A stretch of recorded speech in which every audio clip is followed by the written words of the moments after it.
The views and opinions expressed in this program are those of the participants and do not necessarily reflect the views of BronxNet or the program underwriters. At the end of October 2019, murders stemming from domestic violence had decreased from 44 to 52, or I should say from 52 to 44 during the same period in 2018. But over the course of a week in November, there were at least 3 cases of murder-suicides, with at least 7 individuals losing their lives, 1 case including a 5-year-old. A lot of questions now come to the table. What can we do to prevent these horrific situations? What are the signs? How can we help the victim as well as the abuser? And what can you do if you're the victim of an abusive relationship? Are there resources out there? And most importantly, how do you move forward if you're a victim and or survivor? On this edition of Perspectives, we'll have an open and transparent dialogue on the issue of domestic violence. We aim to give you some answers, some resources, and some advice. Survivor and thriver, Doreen Lesane, joins me next. You're watching Perspectives with yours truly, Daren Jaime. What's on your mind? Let 'em know. What's on your mind? What's on your mind? Let 'em know. Anything relevant to life, you bring it to the table. Whether you make a move solo or a movement with a stable. No fables, you speak on your decisions. Cause in the long run, it's your voice, your views, your vision. Keeping it real with many messages for you to know. This ain't radio, but DJ runs the show. Entertainment, he rocks it. Politics, he locks it. The host with the most would handle any topic. Don't forget to share your perspective with shines of light. Cause it might make a difference in someone else's life. Make a difference. What's your perspective? Express what's in your heart and your mind. Share your perspective. What's your perspective? And hello, everyone. Welcome to another edition of Perspectives. I am Daren Jaime. And of course, we thank you for watching and sharing. As always, you can watch us here on Perspectives every week. BronxNet, Channel 67, Verizon Fios, Channel 33, or anytime on the web. We also invite you to stay connected to us via our social media sites, Facebook, Twitter, and Instagram, and also my professional page, Daren C. Jaime, where you can talk about this and also some words of inspiration. Well, coming up on today's show, what can you do if you're the victim of an abusive relationship? What sources and also resources of support are out there? And if you're a survivor of domestic violence, how do you move forward? Well, we're going to have an open dialogue about domestic violence with a survivor and a thriver. She's the the founder of Sunshine in My Living Room, whose mission is to speak up against domestic violence by supplying information, inspiration, and empowerment. She's also a domestic violence educator, certified by New York State as an education training provider in the area of domestic violence. She's also certified by the New York State Department of Health, rape crisis advocate, and she is also in 2017 recognized as a New York City advocate by the mayor's office, and that's mayor's office to end gender-based and domestic violence. She's also the author of a book titled Thriver, My Story to Tell, What Domestic Violence Taught Me and How I Learned to Live. We welcome now Ms. Doreen Lesane, and good to have you, Doreen. Thank you. It's good to be here. Good to have you back, I should say. It's been a little Thank while, you. right? Yes, it's been a while. It's been a while. But the work still continues. The work still continues, unfortunately. Yeah. It's not work you want to have, but it's here. And we talked about a little bit in the intro, right? Numbers were going down for a second, then it started going back up. And we in the most recent domestic violence case, that's it, involving a 5-year-old. When you look at domestic violence across New York City, what's your reflection? I think what happens, it's really national, but we'll keep it here at home in New York City. What happens is that people who are being abused are afraid to report for a number of reasons. So a lot of times when you now have these cases that become major cases or high-profile cases on the news, these are not isolated cases that just popped up out of nowhere. They have been happening, but either the signs have been mixed by their friends, their families, their immediate circles, or the fact that they're just not reporting them to anyone because of the judgment, because of the shame, because of the blame that you should just leave. You know, you're tolerating it, you're accepting the abuse. So with that happening to a person who's being abused, they don't come forward. And unfortunately, when it becomes known that this is happening, there are times where they end up, you know, murdered. We look at domestic violence, many times we think about physical violence, but there's so many other aspects to domestic violence other than just physical violence. Talk about that. Absolutely. So I do a lot of training in the area of domestic violence, and what I like to do, I like to break it down so people really understand it. And I actually work with a lot of people who consider themselves victim of domestic violence, but then when we sit down and we have a conversation, they're victims of abuse. So there's a separation with the domestic abuse versus the domestic violence. The abuse is financial abuse. There's sexual abuse, there's emotional, psychological abuse, right? And nowadays we have technology abuse. You know, you have people who are abusing people using technology, GPS. They have the phones where you can now put an app on your phone and track the person. So all of these are different types of abuses that are happening versus when you're talking about domestic violence, that's when the abuse have turned physical. You know, the kicking, the slapping, the pulling the hair, the punching, and those types of things. And with the emergence of technology, we talked about technological abuse. Are we seeing a lot more of that these days? It's running rampant to the degree that you have smartphones, right? But you also have people who now live in smart homes where everything is controlled by your device. So if, take me for example, if I'm in a relationship with someone who's abusing me and we live in a smart home, he can control the air conditioner, he can control the garage, he can control the temperature for the heater, he can control everything that's going on because that app in his phone can control it whether he's in the home or not. So even if he's removed from the home or he leaves the home, he still can control me through the use of technology. And so that's an area now that law enforcement has to deal with, but how do you regulate that? Right. And how do you go about prosecuting in an area like that? How do you go about prosecuting it, unfortunately? So, I mean, if you're a victim, you're really caught between a rock and a hard place. The question is, where do I go? How do I find help? How do I find safety amidst all of this? So I don't like to sugarcoat domestic violence when I talk about it, right? And you use that expression, you're caught between a rock and a hard places. Most victims are under the rock, right? And I say under the rock because where do you go? If you have a mom with 4 kids, where does she go? She just can't pick up and walk out of the home. And so a lot of people don't get that. That becomes the number one wrong question, right? There's help out there, you can get help, there's resources, you can leave. It's not that simple. A mom with 4 kids just walking out of the door, where does she go? Can she go stay with somebody indefinitely? It's not that you could stay there for 2 days and then you go back into this unsafe situation, you know. But yes, there are resources. There's the Family Justice Center here in New York City. In each one of the boroughs, there's one co-located inside of all of the DA's office, Monday through Friday, 9 to 5. Domestic violence doesn't just happen 9 to 5. So what happens to a person now after hours? You have the National Domestic Violence Hotline, you have Safe Horizon Hotline, you have NYPD, which in all of the local police precincts, there's a domestic violence unit, 9 to 5. Right? You have the PSA, the police service areas that service NYCHA, they have a domestic violence unit, 9 to 5. So that begs the question, what happened in between 9 to 5? Because a lot of the abuse happens after the courthouse is closed, after the service providers are closed. So this once again becomes a challenge for somebody who's dealing with domestic violence. But on the outside, what happened is that their immediate circle and others are judging them, telling them, you just leave.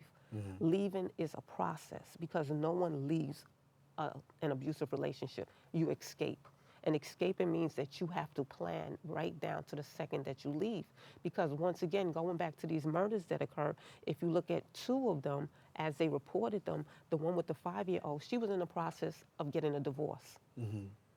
Right? Right. And so what happens when you look at statistics says that a woman is more likely to be murdered when she leaves or within that first year of leaving than at any other time of the abuse.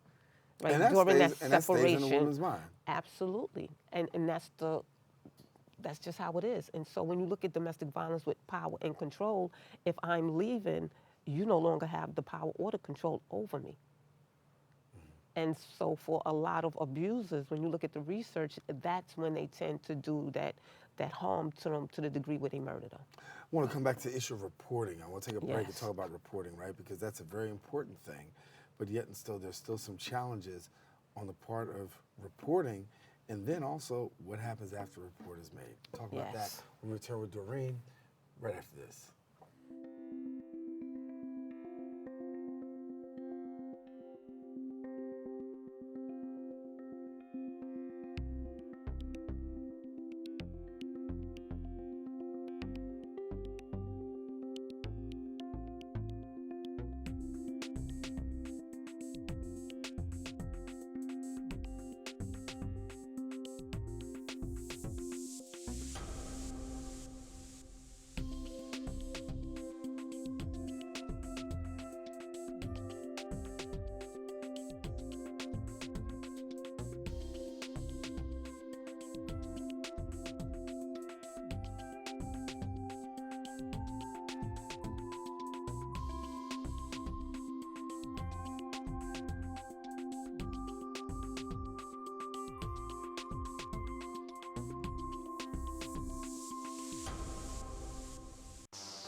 And we're back here on Perspectives. Daren Jaime here with you. Now, if you were listening to Doreen in the last segment, a lot was said about sometimes not being able to get the necessary help because 9 to 5 seems to be the order of the day. But there are 24-hour hotlines that are available. I want to give you one of them right now. New York City does have a 24-hour domestic violence hotline. That number is 1-800-621-HOPE. Once again, that number, 1-800-621-HOPE. That's if you are in the domestic violence hotline, or if you need help with domestic violence, that number is also available. So please make sure that you take care of that and do that. Also, the national number is 800-799-7233, and I'm sure you can tap in there and get all the necessary help. We're talking about domestic violence here on Perspectives. Our guest, Doreen Lesane, and she's an author, she's an advocate. She works to help in the area of domestic violence. We shared a little bit before the break about reporting, right? And I've done this on my radio show, and I've had survivors come in. And the common theme that I've heard is that before a person even gets to the place of reporting or even making that call, it is so much just to make the initial call before you even get to the place of reporting, because there's that long window. Walk us through that. So one of the main things that happened to me as a victim of domestic violence, but also with the people that I provide services for, is that there is a process, but the process is really for that individual with the shame that comes with it. Who's going to believe me? Who's not going to blame me? And then when you look at society, you know, we, just as general people, we have all different types of conversations in the public. So if you and I, we're friends, and then we have another friend standing on the side of us, and we're talking about how stupid people are, or victim, you know, people who are dealing with, oh, she's stupid, she should just leave. And then our friend on the side is a person who's dealing with domestic violence. How do they now find a voice to come to us and tell us what's happening when they already see that we've already formulated this opinion, this low opinion of somebody who's being abused? Right. So that's one way that people don't even realize that they steal a voice and they silence victims that they may even know personally. Because statistics say 74% of the population knows someone who is or has been a victim.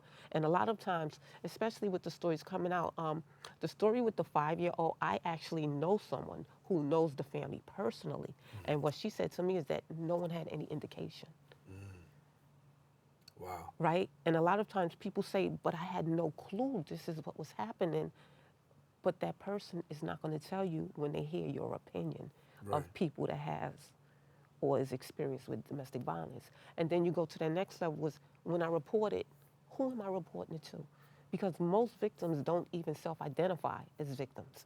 I mean, when I was being abused, I didn't self-identify as being a victim of domestic violence. You know, I was abused and battered and going to school, beaten up. And I left the class one Tuesday evening, and my professor pulled me to the side and asked me, do I understand what domestic violence is? I was like, I don't know what you're talking about. I'm not a victim of domestic violence, and kept going about my business. So they don't self-identify. They don't even understand the magnitude of what that term means until they get to that point. But then now you're talking about reporting it. Who am I going to report it to? And there's this great fear, right, Absolutely. about what it means to be a There's victim. fear across the board with just being a victim, the fear of what that person is capable of doing. We all know the cliche, behind closed doors, nobody knows what happened. But behind closed doors, the only person who knows their batterer is that victim. And or the children that may be living inside that household. So when you're telling me, oh, you shouldn't be afraid of him, you don't know what I'm experiencing behind the door. You know, let's add firearms to it. You don't know if this person has legal or illegal access to firearms. You don't know what the person is doing to this person behind closed doors where that fear is real. Or the fear is if you leave, let's take it back to the murder suicide, the threats. One of the things people who abuse other people do is like to say that if you leave me, I'll kill you. I know what church your mother goes to, I can get your mother. And on the flip side, they use the suicide. If you leave me, I'm gonna kill myself. So now you're guilt tripping me into staying while you're abusing me. That's Right? major, right.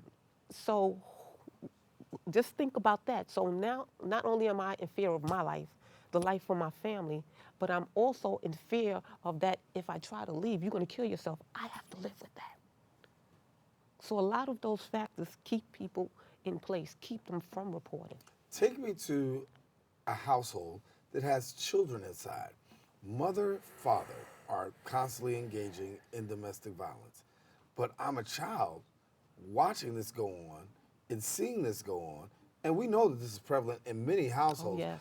What do I do? What's available to me as a child to kind of deal with this? Because I'm tired of seeing my mother and father go at it like this. I'm tired of seeing these things happen, and I don't need another color purple situation rising up in my house. Not only may I be tired of it, but depending on my age, I might be conflicted, right? Right. So I did some work with Covenant House many years ago, and I was doing the training with the youth, teaching them about domestic violence and teen dating. And it was this young man there, and as I started going through the training, he just became really agitated. You know, when you talk about domestic violence in front of some people, it triggers them. And he had like this full-blown meltdown. He just kept saying, I have to call my mother, I have to call my mother. And so the counselors there kept telling him, no, you gotta wait. He was like, ah. And he literally had a meltdown, and I was trying to figure out, what did I say? And so after it was all said and done and they got him to calm down, he came to me and this is what he said. He said, I'm here because my father was beating my mother. And I hate my mother because I felt she was stupid for staying. It wasn't until you list some of the reasons why mothers don't leave that I was able to understand why my mother was staying, and I need to call my mother. So it's just the conflict that these two adults create.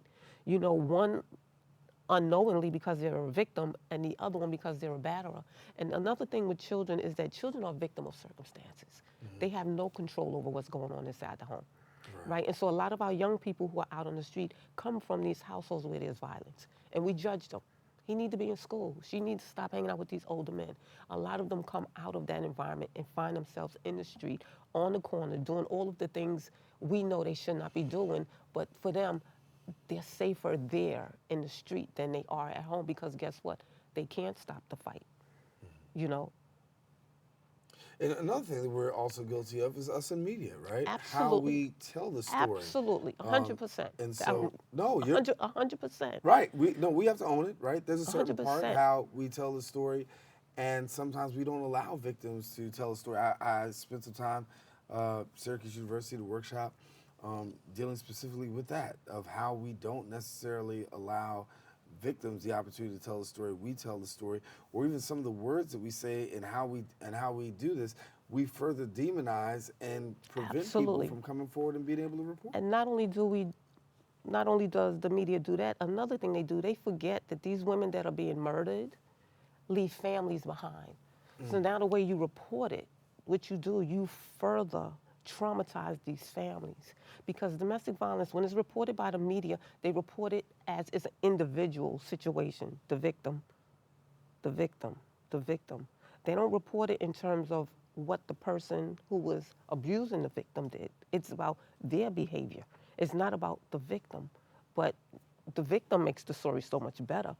But when you report it about the victim and you're really desensitized about the way you're doing it, you traumatize and you re-victimize the families that are left behind.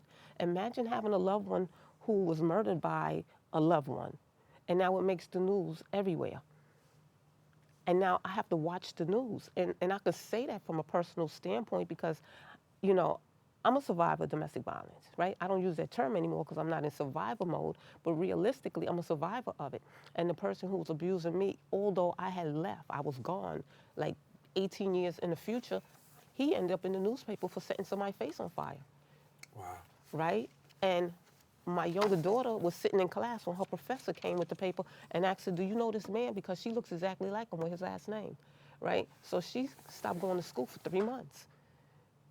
And Amazing. And the title was Unhinged Man Set Woman's Face on Fire. So now, what about the children that are left behind? What about the children that are connected to Coming these? back, let me take a break. Let's get back to that. What about the children that are left behind? And I want to talk about one other topic too. Men as victims. That's going to be our last segment. Be right back right after this.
And continuing our conversation, talking about domestic violence and domestic violence awareness. I want to bring you some hotline numbers.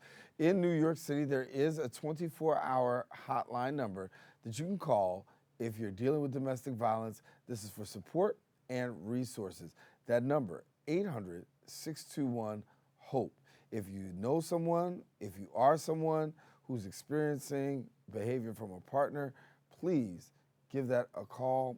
Give the call, make the call, ask questions, and no question is a dumb question. Many times people feel like, I have to know. No, just going and making a call. There's some trained people on the other side of the phone that can be able to walk you through it and walk alongside of you with it and be able to go from there. And we talk about making that call. It's a hard call to make. It's a very hard call to make, Yeah. especially if your immediate circle do not believe you. That's what makes the call even harder sometimes. A lot of times people are conditioned.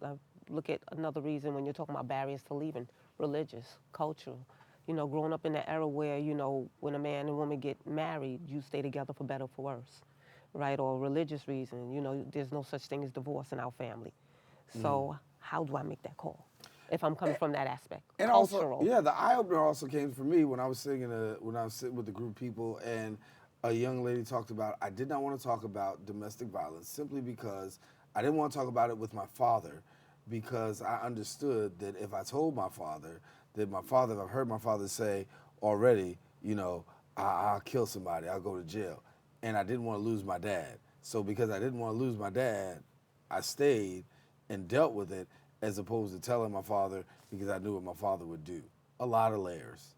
A lot of layers. And that goes back to what we were saying about, you know, you and I having this conversation about how stupid people are who stay in these abusive relationships, and our friend is on the side in an abusive relationship.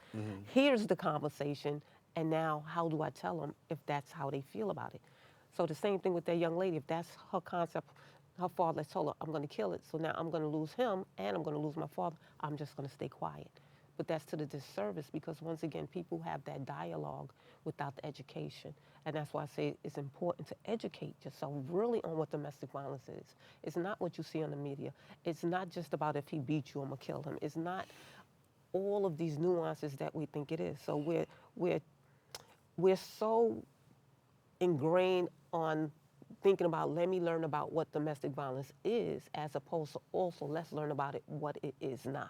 Right. And so it's not all of the things that we may think that it is. And a lot of people, when they hear domestic violence conference, seminar, workshop, anything, they're like, I don't need that. Yeah, you do need it, especially if you're not a victim of domestic violence, especially if you've never experienced it. You need it so this way, if someone in your circle or if a loved one has experienced it, now you'll know how to recognize the signs. Now you'll know what the resources are. Now you'll know how to help them without re-victimizing them. We're going to hear more about this in our web special with Doreen, but I want to get, before we get out of here, talk just real quickly, because we only have like a couple seconds left, about men as victims, because there are a lot of men.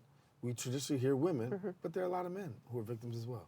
And men report at a lesser rate than women report, mostly because of you're a man and how can you be getting abused by a woman, right? And so I found in my travels that men who are being abused more often stay because there's children in the household, and they fear that if they leave and they leave the children behind, then the children will be abused. So a lot of them stay because there's children involved, but then a lot of them also grow up to be passive, and they don't want to be who they saw their father be. So when you hear domestic violence being a generational cycle or a cycle of abuse, yes, when you look at the statistics for men in court-order domestic violence intervention programs, 70% of them grew up in households where there was domestic violence. So they grew up thinking this was the way of life. So what needs to happen is that they need to be reparented, in a sense of speaking. They need to be shown that this is not how it is. This is not what a relationship is. This is not what love is. But until they get the help. But then you look at the other ones who grew up in those same violent households who are traumatized by watching their mothers being beat and grow with all of that anger inside of them, and they come out and they manifest it by being abusive. They also need help. Gotta leave it there. Doreen Lesane, it's been great having you, and thank you for coming and sharing. Thank you. And sharing your passion. I know there's a lot that we could talk about, and there is a lot that we're going to talk about. So I want to invite you that we're going to have an opportunity to go to bronxnet.org and also be able to see on Perspective our web exclusive with Doreen as we unpack some other things that we weren't able to talk about here on this particular show. I guarantee you that it'll be something worth watching. Doreen Lesane, our guest, and once again, thanks for coming and being with us here on Perspectives. I haven't had her in a long time, but it's glad to have her here, sharing her perspective and also enlightening us as a community on the issue of domestic violence. That's about all the time we have for this episode. I'm Daren Jaime saying take care, stay safe, share your perspective with somebody else. You just don't know. It might make a difference in somebody else's life. Take care. God bless.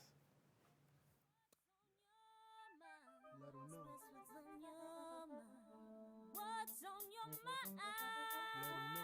Anything relevant to life, you bring it to the table. Whether you make a move solo or a movement with a stable. No fables, you speak on your decisions. Cause in the long run, it's your voice, your views, your vision. Keeping it real with many messages for you to know. This ain't radio, but DJ runs the show.